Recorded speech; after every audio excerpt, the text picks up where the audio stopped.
Well, welcome, Thank Board you. Member Mike McGill. Can I call you Mike? You may, please. I know that our board's very approachable, so most go by first name, so I'm going to call you Mike during the interview. But officially, you're an elected Central San Board of Director, Board Member McGill. Okay. Thank you. Enough with that formality. Tell me a little bit about yourself. Well, I'm a civil engineer. I was in private practice, still am in private practice. Went to the University of Michigan, got a bachelor's in civil engineering, a master's in civil engineering, and those two degrees predominantly focused in construction and construction materials. And then I went on and got a master's in water resource engineering, again at the University of Michigan, and I love water. How long have you've been on the board of directors for a really long time. How long has it been? Well, I was first elected in the fall of '06. '06, so some time. So it's been a while. Barbara Hockett, Board Member Hockett, probably has more total tenure than I do, but I'm currently the longest continuous serving board member. Yeah, she's just restarted, so you've definitely beat her out with that statistic. That's true. We just teased her about that. And she was very supportive when I ran for the board in '06. So Central San is 75 this year. We're very excited by that, but so many folks don't know about us. Right? Even our own customers that pay their rates and pay their fees to us, some don't know about us because once you flush your toilet, you take your shower, right? It's kind of that flush and forget, as we say. What is the importance of Central San in the community? Well, probably the things that you just described there is, since the customers don't know us, it's because we're doing a really good job. They flush, they shower, and it goes away. I spend a lot of time out in the community, and our greater community, as well as our specific service area, the individuals that live there, really have a strong environmental focus. And as soon as I start talking about our mission of public health and protecting the environment, they're all over it. Now, we don't just collect and treat wastewater. We do so many other things. Household hazardous waste collection, our school education program. How does that all fit into our mission?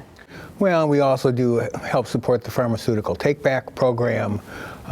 We do recycled water. That's all in our mission in protecting public health and the environment. And we view ourselves as leaders in the environmental community as well as the greater local community. So what's your favorite program that we offer? And you're only allowed to choose one. It's the recycled water program. Okay, you got to tell me about that. Well, that's what was one of the two main reasons I ran for the board in the first place. Is I had an office in Southern California as well as an office up here for my private civil engineering practice, and was dismayed that Southern California, they use almost every drop of their recycled water. Here in Northern California, we don't. And Central San was discharging 35 to 40 million gallons a day into Suisun Bay. And I said, obviously, we need to do more about recycled water. What is recycled water, for those that don't know? Well, recycled water comes in a variety of qualities. We produce the highest quality the state allows, which is what they call Title 22 recycled water. And that water is such that you can use it all the way to irrigate food crops. And we do distribution of recycled water into portions of Concord and Pleasant Hill. And there's a long story of how we got to do that. But, and that's largely for landscaping. My big push since I've been on the board has been, I want to see every drop of that water we're discharging out in Suisun Bay turned back landward and somehow used this direction. And we're still trying to get there. My favorite project, of course, is the Cocoa San Sustainable Farm. Tell us about that. Which is a 15-acre site on Central San land being run by a nonprofit who's using the recycled water to grow food for the food bank and White Pony Express. And their focus is nutritional poverty in the county, and my focus is demonstrating the value of the recycled water. And boy, do things grow. Why do things grow? right? I know that I see the line when we have our recycled water, and I'd like you to talk a little bit about how people can get recycled water from us, but tell me a little bit about why the plants love recycled water. Our recycled water is full of nitrogen, phosphorus, and potassium, which is the fertilizing elements that people put on their lawn and use in their gardens, but we don't have to use any fertilizer on the farm. Instead of calling it irrigation, it's fertigation. It's embedded right in. It's embedded right in, and they'll say plant tomato plants 3 feet apart. Well, tomato plants need to be 8 feet apart. They just boom. So, and the Aglantis group does a great deal of environmental education as part of the program too, and they're trying to demonstrate permaculture, which means year-round agriculture. They don't do any tilling or plowing. So they're trying to sequester carbon back in the soil at the same time. So there's multiple goods that you can do with the recycled water.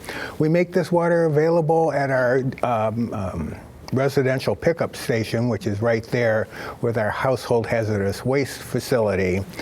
And people can come in and every trip pick up, I think, up to 500 gallons. 300 gallons. 300 gallons a trip.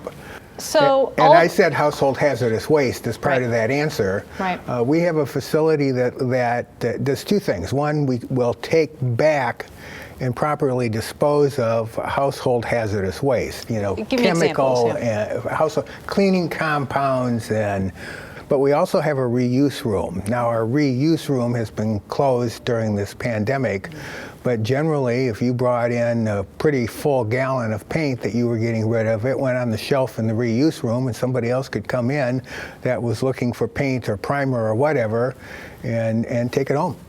And I know it's used. We recycle, I've seen this statistic, over 90% of what we bring into that facility. It's very successul. I will brag, it's one of the top run facilities in the nation. So, and I know we collect fluorescent tubes. We do? And we don't recycle those. But they're properly disposed of, correct. Right? So correct. We know they're full of mercury powder, and we want to make sure that's taken care of. And every now and then we've been given a big jar of mercury that somebody's grandfather had in their garage, and they passed away and they were cleaning out the garage, and the person didn't know what to do with the mercury, and they brought it into us and we took care of it. Now, I told you were only allowed to answer for one of our programs, but I see that you're not going to listen to me and you're just going to love all the programs as I do. That's allowed. That's allowed. Well, I just kind of all tied it into one answer. So tell me about what a special district is. A lot of folks don't know Central San is a special district. Define that for folks at home. Well, and I'm going to slice that a little more discreetly in that it's not just a special district, it's an independent special district. Okay. And in Contra Costa County, there's 40-some independent special districts. And California is broken up into 3 levels of government: counties, cities, and special districts. And special districts exist for a variety of reasons, but the big two is you're either dealing with something that's highly specialized, like wastewater treatment, or you're dealing with something that is more pervasive than just a local city, like mosquito abatement, vector control. I mean, the mosquitoes don't stop at the city limits line, so the Contra Costa County has a mosquito district. There's also a resource conservation district. And special districts are a part of the California Constitution, and they provide a level of government service.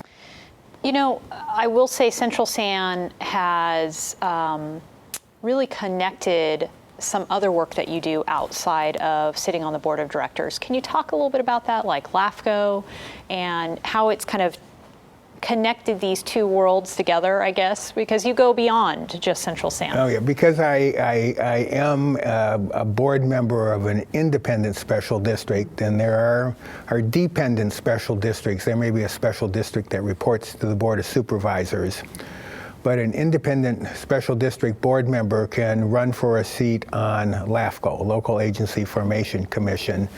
And kind of the simplest way to describe that is that's the group that allows and defines where cities can provide service, where city limits are, where special districts can provide service. And they're responsible for efficient and effective government service, though they don't have a lot of control other than saying yes or no to something. And there are 2 seats held on LAFCO. It's a 7-person board, 2 special district members, 2 city members, 2 county supervisors, and 1 public member at large, and then 1 alternate for each of those 4 categories. Well, I run for that LAFCO seat, and am very much involved with trying to make sure we are providing adequate service throughout the county in all of these different special districts, but we also evaluate how effective cities are doing. And then because I have this seat on LAFCO, I ran for what's called Cal-LAFCO, which is the state board. And there's 16 board members in the whole state that work with the other 58 counties, or other 57 counties, but there are 58 counties, to provide a resource and do legislative oversight in Sacramento. And last year I was board chair there. So you are a special district expert because, I mean, you hold all these seats both in the county at the state level. I do. I do. I don't know if I'm necessarily an expert. But I can say that, though. Let's go back to a more serious topic, which is California is kind of at this tipping point for another drought. We still remember the drought we had. Tell me the role of recycled water in dealing with droughts in California and possibly this future drought. Well, there's a couple of different things to say there. During the last drought, and I can't remember when that officially ended, 3 or 4 years ago, the Central Valley farmers were something like 2 trillion gallons a day short of what they needed for water. Well, just the wastewater agencies in the greater San Francisco Bay Area could have supplied half that needed water to Central Valley. Now, whether we can get a big enough infrastructure project out of Congress at this point in time so we could pipe our water out to Central Valley, but you know, it's absolutely wonderful water. It's, instead of throwing it away, as I mentioned earlier, it's full of all these nutrients that plants need, and it could address a great deal of the issue we have related to the drought. So on another, you know, we talked about droughts, a little bit somber, but California has earthquakes. We certainly have wildfires that we've been experiencing. The pandemic, we have, you know, seen a lot of loss. Talk about the role of emergency preparedness for the district with all of those things looming or in process right now. Well, the district's been very good at emergency preparedness. Now, maybe we were caught a little bit flat-footed with a pandemic. I mean, we'd gone through H1N1 and West Nile virus and Ebola, and in those cases, you know, it didn't spread. We did some studies, not meaning just Central Sand, but the whole industry, to make sure handling and treating wastewater was safe, and it was, as well as when we went to discharge, had we killed everything, and we had. But the virus that causes COVID-19 was far more pervasive throughout society, and I don't think anybody was ready for that. But relative to the other parts of our emergency preparedness, we have thought about wildfires. We have thought about sea level rise. We have thought about earthquake. Right behind me, around the corner, is one of our emergency supply cabinets. Once a year, there's a presentation to the board about what have we done for training, what's the status of the equipment, who's our backup to the backup to the backup. So if anything happens, we're ready to go.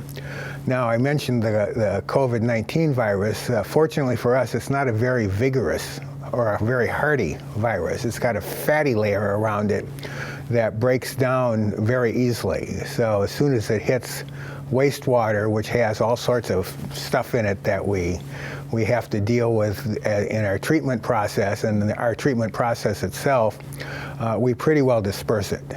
Now, you'll hear stories about people measuring for the virus in wastewater, they're not actually measuring the virus directly, they're measuring genetic material from the virus. So we can use wastewater to track where is the virus coming from, but we don't need to worry about transmitting the virus through our wastewater treatment process. So the board sets customer rates. How do you ensure as a board member, and how does the board as a whole ensure that the customers are getting a good value for the rates that they're paying? Well, there's a couple of different things there, and let me back up a little bit.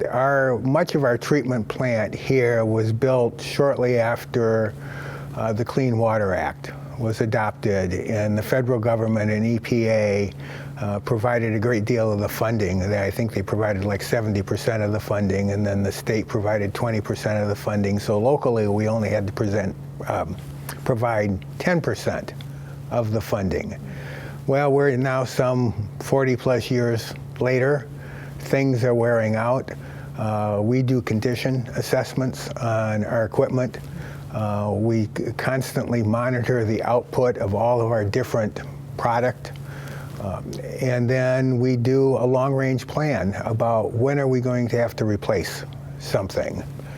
And we take a 10 to 20 year look on a rolling cycle of looking at that, and then we look at how much money do we need to be able to do that replacement. And I think over a 20-year period, we have to spend in 2018 dollars like $1 billion. Wow, that's a lot of money.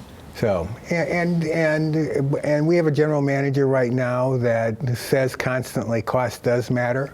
He's been trying to keep our operation and maintenance costs flat, which is of course difficult to do as prices of chemical goes up, because he knows we've got this heavy capital investment program coming at us.